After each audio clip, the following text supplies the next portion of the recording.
Au nom d'Allah, le tout miséricordieux, le très miséricordieux. Alif, Lam, Mim, Ra. Voici les versets du livre, et ce qui t'a été révélé par ton Seigneur est la vérité.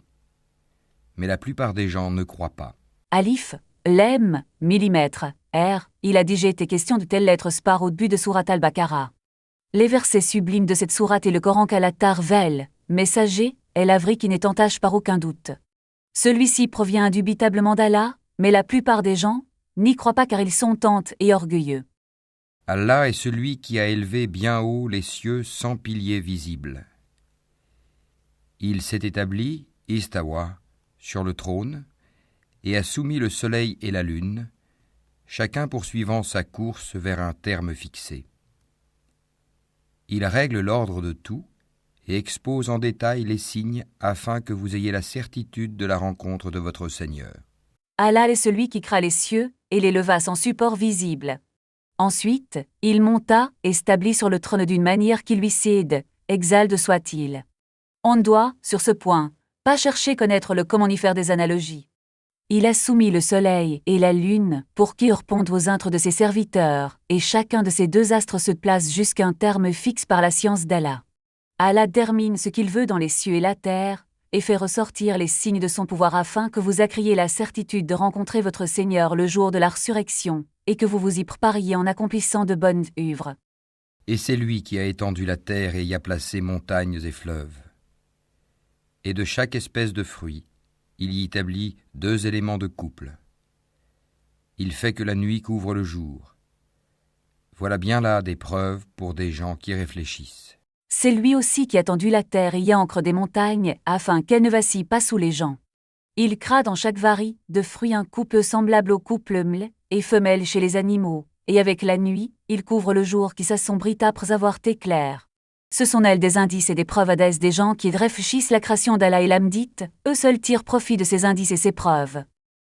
Et sur la terre, il y a des parcelles voisines les unes des autres, des jardins plantés de vignes, et des céréales et des palmiers, en touffes ou espacés, arrosés de la même eau. Cependant, nous rendons supérieurs les uns aux autres quant au goût. Voilà bien là des preuves pour des gens qui raisonnent. La terre est faite de parcelles voisines les unes des autres prenant la forme de vergers plans de vignes, de krahal et de palmiers regroupant bosquets ou d'isma, et elles.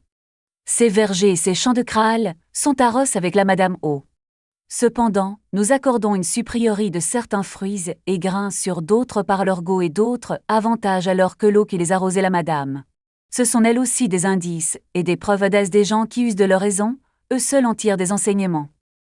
Et si tu dois t'étonner, rien de plus étonnant que leur dire « Quand nous serons poussière, reviendrons-nous vraiment à une nouvelle création ?»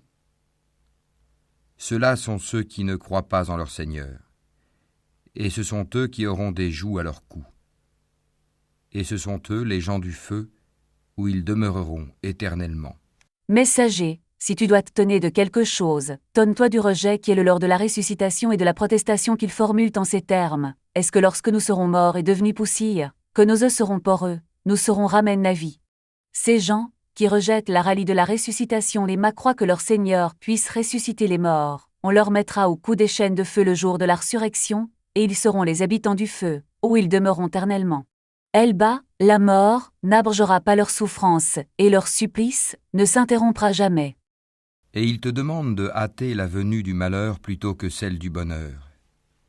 Certes, il s'est produit avant eux des châtiments exemplaires. Ton Seigneur est détenteur du pardon pour les gens, malgré leurs méfaits. Et ton Seigneur est assurément dur en punition.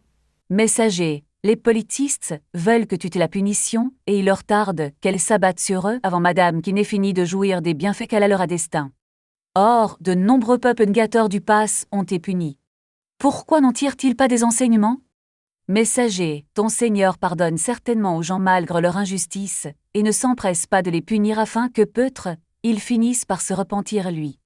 Cependant, il punit durement ceux qui s'obstinent à croire, et ne se repentent pas. Et ceux qui ont mécru disent « Pourquoi n'a-t-on pas fait descendre sur celui-ci, Mohammed, un miracle venant de son Seigneur ?» tu n'es qu'un avertisseur et à chaque peuple un guide. Rencrissant dans leur refus et dans leur hantement, ceux qui m'accroient en Allah disent « Pourquoi le Seigneur de Muhammad ne lui ferait-il pas accomplir un miracle l'image des miracles qu'il fit accomplir Maudéchu » Messager, tu ne fais que prévenir et avertir les gens contre le ch'tim d'Allah et tu n'accomplis que les miracles qu'Allah te permet d'accomplir, sachant que chaque peuple a un prof qui l'oriente vers la vraie et l'y guide. Allah sait ce que porte chaque femelle, et de combien la période de gestation dans la matrice est écourtée ou prolongée. Et toute chose a auprès de lui sa mesure. Allah sait ce que chaque femelle porte dans son ventre, et c'est tout ce qui concerne les embryons porcs. Il sait aussi ce qui se passe dans les utrus, croissance, maladie ou rétablissement. Tout chez lui une mesure termine qui n'augmente ni ne diminue. Le connaisseur de ce qui est caché et de ce qui est apparent, le grand, le sublime. En effet, Allah connaît tout ce que ces créatures ne peuvent percevoir par les sens et ce qu'ils peuvent percevoir. Il élimine par ses attributs, ses noms et ses actes et celui qui élève au-dessus de chacune de ces créatures par son trait et ses attributs.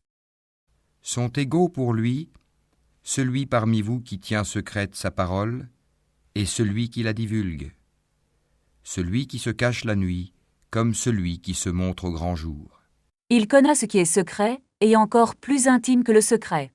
Au regard de sa connaissance, peu importe, gens que vous dissimuliez ou divulguiez vos paroles, et peu importe que vous profitiez de l'obscurie pour vous drober au regard des gens, ou que vous agissiez publiquement et en plein jour.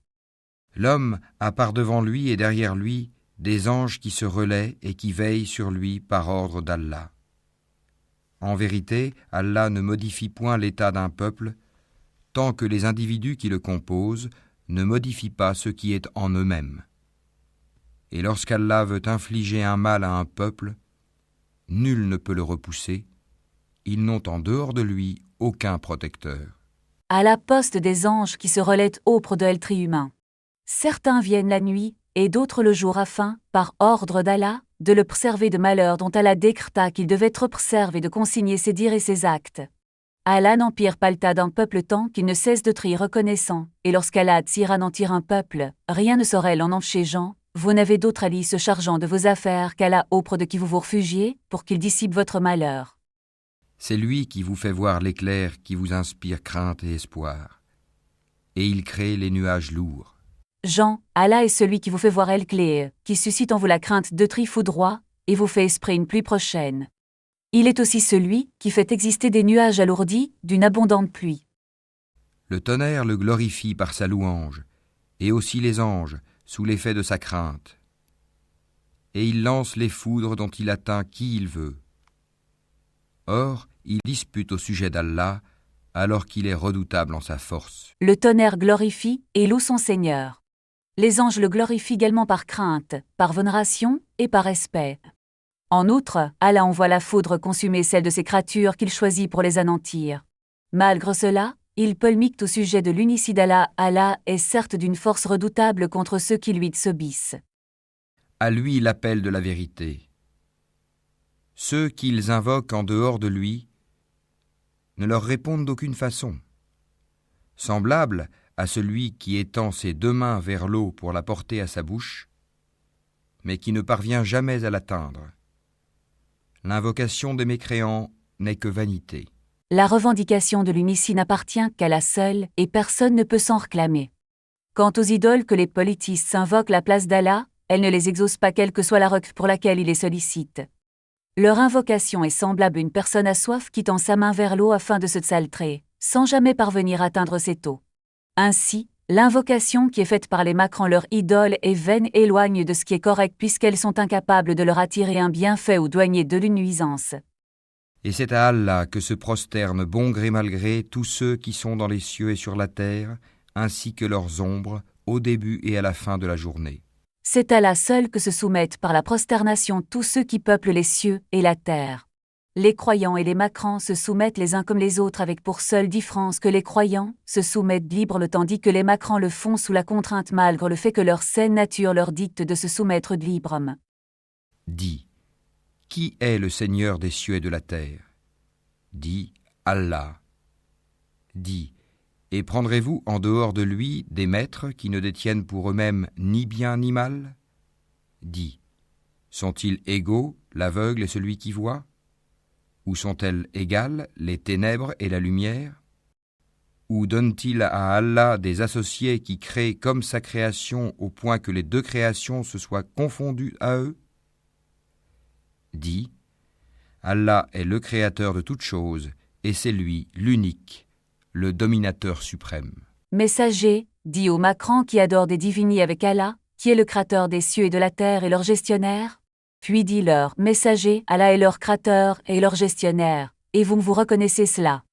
Messager, dis-leur ensuite, vous donne des alliés autres qu'Allah, incapables de s'attirer à un bienfait ni douanier de nuisance. S'il en est ainsi, comment peuvent-ils donc accomplir cela au profit d'autrui ? Messager, dis-leur également, les Macrans, dont les cœurs sont aveugles, sont-ils égaux aux croyants, dont les cœurs sont clairvoyants et guides ? La Macrance, semblable aux ténèbres, est-elle égale la foi, semblable à la lumière ? Ont-ils assez à des associés auxquels ils attribuent la création de Très qu'Allah a Cérès, confondant ainsi ce qu'Allah sert avec ce que les divinités qui lui associent ont prétendument sert ? Messager, dis-leur, Allah est le seul créateur de toutes choses et il n'a pas d'associé dans sa création. Il est le seul trône divin et le dominateur qui mérite deux tridadors seuls. Il a fait descendre une eau du ciel à laquelle des vallées servent de lit, selon leur grandeur. Le flot débordé a charrié une écume flottante. Et semblable à celle-ci est l'écume provenant de ce qu'on porte à fusion dans le feu pour fabriquer des bijoux et des ustensiles. Ainsi, Allah représente en parabole la vérité et le faux.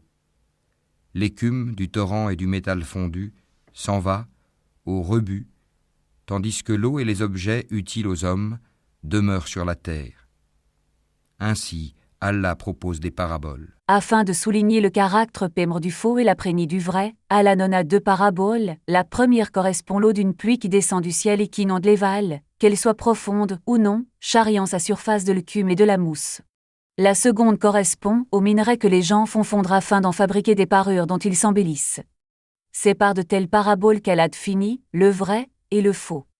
En effet, le faux est tel l'écume et la mousse flottant à la surface de l'eau, également telle la rouille dont on barrasse les métaux en les portant en fusion, tandis que le vrai est telle l'eau pure dont on s'abreuve et dont on arrose les vergers, et les prairies, mais également tel le métal qui reste après la fusion, et dont les gens tirent profit. C'est en adressant aux gens des paraboles, semblables celles-ci qu'elle distingue clairement le vrai du faux. La meilleure fin est pour ceux qui répondent à l'appel de leur Seigneur. Et quant à ceux qui ne lui répondent pas, s'ils avaient tout ce qui est sur la terre et autant encore, ils l'offriraient en rançon. Ceux-là auront le détestable rendement de compte, et l'enfer sera leur refuge. Quel détestable lit de repos! Aux croyants qui ont répondu favorablement, lorsque leur Seigneur les appelle proclamer son unici et lui obéir, Allah accordera la meilleure des récompenses qui est le paradis. Quant aux Macrans qui n'ont pas répondu favorablement cet appel, s'ils avaient à leur disposition le double de toutes les sortes de richesses de la terre, ils le penseraient afin de se racheter du supplice. Ceux-là devront rendre des comptes pour la totalité de leurs mauvaises actions et la demeure qu'ils habiteront sera l'enfer. Quel pire si dense que l'enfer! Celui qui sait que ce qui t'est révélé de la part de ton Seigneur est la vérité, est-il semblable à l'aveugle ? Seuls les gens doués d'intelligence réfléchissent bien. Ne sont pas égaux les deux individus suivants, le croyant obéissant qui sait que la révélation que tu rois de ton Seigneur, messager, est la vraie indubitable, et le Macran aveugle qui n'obéit pas à Allah. Seuls ceux qui sont dotés d'une raison saine tirent un enseignement de cette comparaison. Ceux qui remplissent leur engagement envers Allah et ne violent pas le pacte. Ce sont ceux qui obéissent à Allah et qui remplissent loyalement les engagements conclus avec Allah ou avec ses serviteurs, s'abstenant ainsi de les violer. Qui unissent ce qu'Allah a demandé d'unir, redoutent leur Seigneur et craignent une malheureuse reddition de compte. En outre, ils entretiennent les liens de parents qu'Allah ordonne d'entretenir et le craignent d'une manière qui les conduit à se conformer à ses commandements et de laisser ses interdits. Ils redoutent également qu'il leur demande des comptes pour tous les péchés qu'ils ont commis. En effet, s'ils étaient demain à l'être humain des comptes rigoureux le jour de la résurrection, il serait alors, vous, une perdition certaine. Et qui endurent dans la recherche de l'agrément d'Allah, accomplissent la salate et dépensent dans le bien, en secret et en public, de ce que nous leur avons attribué, et repoussent le mal par le bien. À cela, la bonne demeure finale. De plus, ils sont patients dans leur obéissance à Allah, dans leur acceptation des décrets d'Allah, qu'il leur soit favorable ou défavorable, ainsi que dans leur refus de lui désobéir afin d'obtenir son agrément. Ils accomplissent leurs prières de la manière la plus parfaite et perlevent des richesses que nous leur avons accordées, les hommes obligatoires, et en pensent aussi volontairement une part, avec discrétion, pour chapper l'ostentation ou la vue des gens afin de susciter l'émulation. Parmi leurs autres qualités, ils répondent aux offenses des autres par la bienfaisance. Ceux qui ont ces caractéristiques connaîtront un sort louable le jour de la résurrection. Les jardins d'Éden, où ils entreront ainsi que tous ceux de leurs ascendants, conjoints et descendants, qui ont été de bons croyants. De chaque porte, les anges entreront auprès d'eux. Ils demeureront ainsi éternellement dans des jardins hauts, ils seront combles de bienfaits comples par l'entrant leur compagnie de tous ceux qui ont été vertueux parmi leurs aïeux et aïeuls, leurs épouses et leurs enfants, puisque la réunion avec ceux qu'ils aiment parachera leur fils. Par ailleurs, les anges entreront par toutes les portes de leur demeure au paradis en les félicitant. Paix sur vous pour ce que vous avez enduré. Comme est bonne votre demeure finale. Chaque fois que les anges entreront auprès d'eux, ils les salueront en disant paix sur vous, Salam alaykum, ce qui signifie vous avez échappé au malheur grâce à la patience qui a été l'aftre en obéissant à Allah, en acceptant cette crête favorable et en refusant de lui désobéir. Comme votre sort est donc enviable. Mais ceux qui violent leur pacte avec Allah après l'avoir engagé, et rompent ce qu'Allah a commandé d'unir, et commettent le désordre sur terre, auront la malédiction et la mauvaise demeure. Quand ceux qui ne tiennent pas leur engagement avec Allah, bien qu'il ait fermement conclu, et n'entretiennent pas les liens de parents qu'Allah ordonne d'entretenir, ils seront malheureux et honnis. En effet, Allah les exclura de sa miséricorde, et ils connaîtront le pire des sorts, puisqu'ils seront jetés en enfer. Allah étend largement ses dons ou les restreint à qui il veut. Ils se réjouissent de la vie sur terre, mais la vie d'ici-bas ne paraîtra que comme une jouissance éphémère en comparaison de l'au-delà. Allah accorde une large subsistance qu'il veut parmi ses serviteurs, et en prive certains autres, sachant qu'une large subsistance n'est pas une preuve de bonheur ou une preuve qu'Allah aime celui qui en bénéficie, ni qu'une subsistance restreinte n'est une preuve de malédiction. Les macrants se réjouissent du bas monde, et s'y abandonnent alors que qu'on parle d'elle. La vie ici-bas n'est qu'une jouissance dérisoire, et passagre. Ceux qui ont mécru disent « Pourquoi n'a-t-on pas descendu sur lui, Mohammed, un miracle venant de son Seigneur ?» Dis, en vérité, Allah égare qui il veut, il guide vers lui celui qui se repent. Ceux qui m'accroient en Allah et en ses signes disent « Pourquoi Muhammad n'accomplit-il pas un miracle que nos sens peuvent percevoir, qui démontre sa vracie, et qui nous conduira à croire en lui ?» Messager, dit aux auteurs de cette suggestion, Allah gare qu'il veut par sa justice et guide celui qui se replie par sa grâce. En effet, la guide ne dépend pas d'eux pour qu'ils posent comme condition leur acceptation l'accomplissement d'un miracle.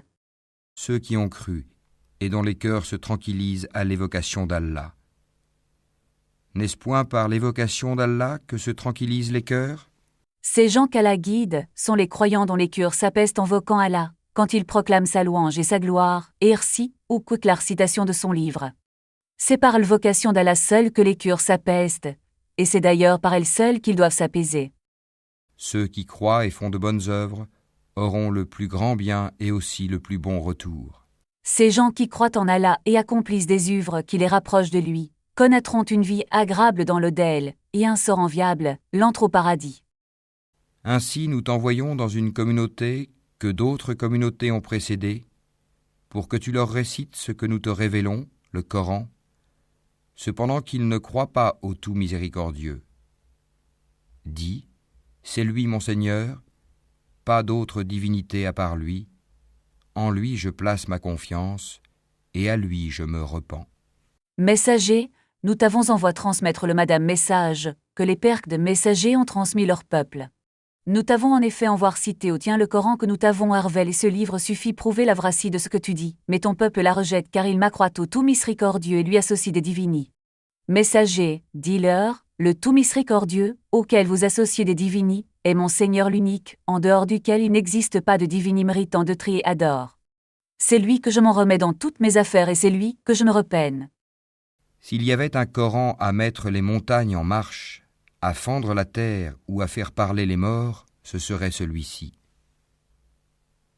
C'est plutôt à Allah le commandement tout entier. Les croyants ne savent-ils pas que si Allah voulait, il aurait dirigé tous les hommes vers le droit chemin ? Cependant, ceux qui ne croient pas ne manqueront pas, pour prix de ce qu'ils font, d'être frappés par un cataclysme, ou qu'un cataclysme s'abattra près de leur demeure, jusqu'à ce que vienne la promesse d'Allah. Car Allah ne manque pas à sa promesse. Si un livre Arvel, par Allah devait avoir comme particularité de passer les montagnes, de fendre la terre pour en faire jaillir des rivières et des sources et de faire revivre les morts par sa simple récitation, ce serait certainement ce Coran qui tâtait Arvel, messager, puisqu'il est d'une clarté et aurait eu sur eux un effet immense si leur culte est pieux. Seulement, ils l'ont rejet. C'est à la seule qu'il appartient de décider l'envoi de miracles et d'autres signes. Ceux qui croient en Allah ne savent-ils donc pas que si Allah voulait guider tous les gens sans leur envoyer de miracles, il les aurait guidés ? Le fait qu'il ne le voulut pas. Des malheurs ne cessent de s'abattre sur ceux qui m'accroient en Allah ou de s'abattre, paraissent de leur demeure jusque ce que se réalisera la promesse d'Allah de les soumettre à un supplice ininterrompu. Allah ne rechigne pas exécuter en temps et en heure ce qu'il a promis d'exécuter. On s'est certes moqué des messagers avant toi. Alors j'ai donné un répit aux mécréants. Ensuite, je les ai saisis, et quel fut mon châtiment ? Tu n'es pas le premier messager trop démenti et réel par son peuple, dans le pass. Des peuples ont réel et démenti leurs messagers. J'ai alors encore harpi ceux qui ont cru en leurs messagers, puis lorsqu'ils acquirent la certitude que je n'allais pas les anéantir, je leur ai fait subir nombre de supplices. Selon toi, comment fut le ch'tim qui s'est abattu sur eux ? Il fut assurément terrible. Est-ce que celui qui observe ce que chaque âme acquiert est semblable aux associés ? Et pourtant, il donne des associés à Allah.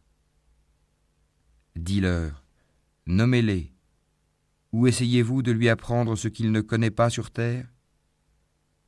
Ou avez-vous été simplement séduits par de faux noms ?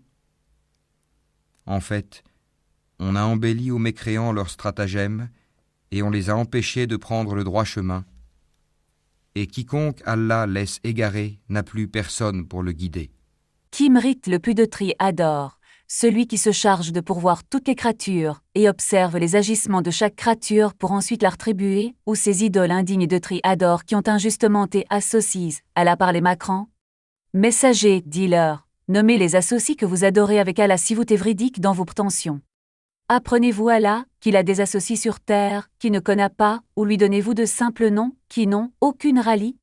C'est plus de Satan qui leur embellit leurs méfaits, qui les attourne de la droiture et de la guide, et ils se sont alors mis à croire en Allah.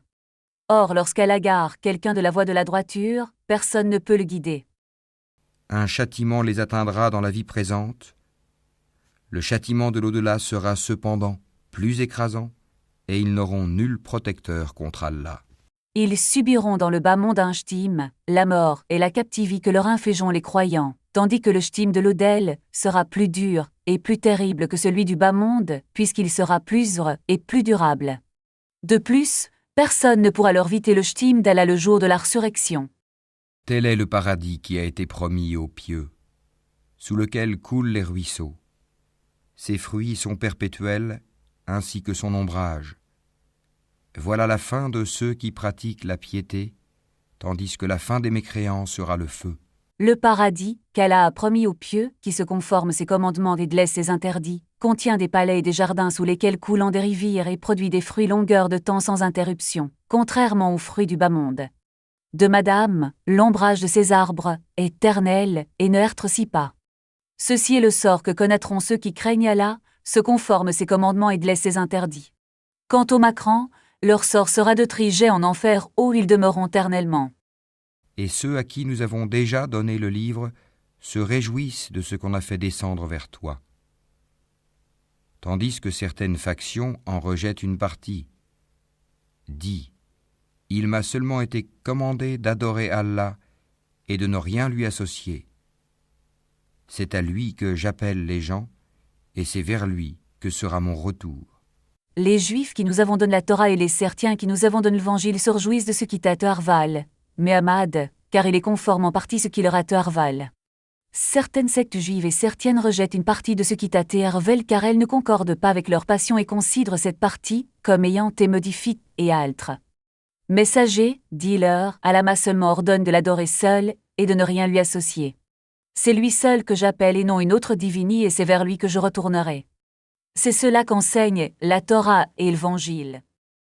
Ainsi l'avons-nous fait descendre, le Coran, sous forme de loi en arabe. Et si tu suis leur passion après ce que tu as reçu comme savoir, il n'y aura pour toi contre Allah ni allié, ni protecteur. Tout comme nous avons Arvel les livres pères dans les langues des peuples auxquels ils ont Hervélès, nous t'avons Arvel, messager, le Coran en langue arabe, dont les mots tranchés explicitent la vraie. Messager, si tu suivais les passions des gens du livre, qui négocient avec toi, afin de supprimer ce qui ne concorde pas avec leur passion, âpre que te soit parvenue la science que ton Seigneur t'enseigne, tu n'aurais alors aucun autre allié en dehors d'Allah qui te prendrait sous son aile et te secourrait contre tes ennemis. Tu n'aurais pas non plus de protecteur qui te soustrairait son shtime. Et nous avons certes envoyé avant toi des messagers, et leur avons donné des épouses et des descendants. Et il n'appartient pas à un messager d'apporter un miracle, si ce n'est qu'avec la permission d'Allah. Chaque échéance a son terme prescrit. Messager, nous avons envoyé des messagers humains avant toi, qui étaient maris et qui avaient des enfants l'image des autres êtres humains. Nous n'avons donc pas envoyé d'anges qui ne se marient pas ni ne procrent. Sachant que tu fais partie de ces messagers humains qui se marient et procrent, pourquoi les policistes donnent-ils de cela? En outre, un messager ne peut accomplir un miracle qu'avec la permission d'Allah. Toute chose décrite par Allah et consigne par lui, dans un livre, et son terme, ne sera ni avant, ni report. Allah efface ou confirme ce qu'il veut, et l'écriture primordiale est auprès de lui. Allah est capable de faire disparaître le bien, le mal, le bonheur, le malheur ou d'autres choses s'il le tire ou les confirmer s'il le tire également. La table préserve dans laquelle les conseils, tout cela est auprès de lui et ce qui est effac ou confirme et conforme ce que contient cette table. Que nous te fassions voir une partie de ce dont nous les menaçons, ou que nous te fassions mourir avant cela, ton devoir est seulement la communication du message et le règlement de compte sera à nous. Messager, si nous te faisons voir une part du shtime que nous leur promettons avant ta mort, cette décision nous appartient. Et si nous te faisons mourir avant, tu n'es tenu que de transmettre ce que nous t'avons ordonné de transmettre. Il ne t'appartient pas de les rétribuer, ni de leur demander des comptes, cela est de notre ressort. Ne voit-il pas que nous frappons la terre et que nous la réduisons de tous côtés ? C'est Allah qui juge et personne ne peut s'opposer à son jugement, et il est prompt à régler les comptes. Ces Macrans ne voient-ils pas que nous réduisons les frontières des terres de Macrans en y propageant l'islam et en les faisant envahir par des musulmans? Allah juge et décrète ce qu'il veut ses serviteurs et personne n'a le pouvoir de s'opposer ou de changer son jugement. Il est prompt à faire rendre des comptes puisqu'il fera rendre des comptes toutes les générations, des plus anciennes aux plus récentes, en un seul jour. Certes, ceux d'avant eux ont manigancé contre leurs messagers. Le stratagème tout entier appartient à Allah. Il sait ce que chaque âme acquiert, et les mécréants sauront bientôt à qui appartient la bonne demeure finale. Les peuples anciens ont ourdi des complots contre leurs prophètes et les ont menti, mais quel a été le résultat de leur stratagème? Rien. Car le stratagème le plus efficace est celui d'Allah et celui de personne d'autre. Par ailleurs, Allah connaît leur agissement et les rétribuera en conséquence. C'est au moment de tribut qu'ils sauront qu'ils étaient dans l'erreur lorsqu'ils refusaient de croire en Allah et quel point les croyants avaient raison de croire en lui, quand ils connaîtront le sort enviable d'entrer au paradis. Et ceux qui ne croient pas disent « Tu n'es pas un messager ». Dis « Allah suffit comme témoin entre vous et moi, et ceux qui ont la connaissance du livre sont aussi témoins. » Ceux qui m'accroient te disent « Muhammad, tu n'as pas été envoyé par Allah. » Messager, dis-leur, il suffit qu'Allah atteste que j'ai été envoyé par lui vous et que les savants des gens du livre attestent que les livres, Arvélès dans le passe contiennent ma description. Celui dont Allah atteste de sa vracie, les dénégations ne lui portent aucun préjudice.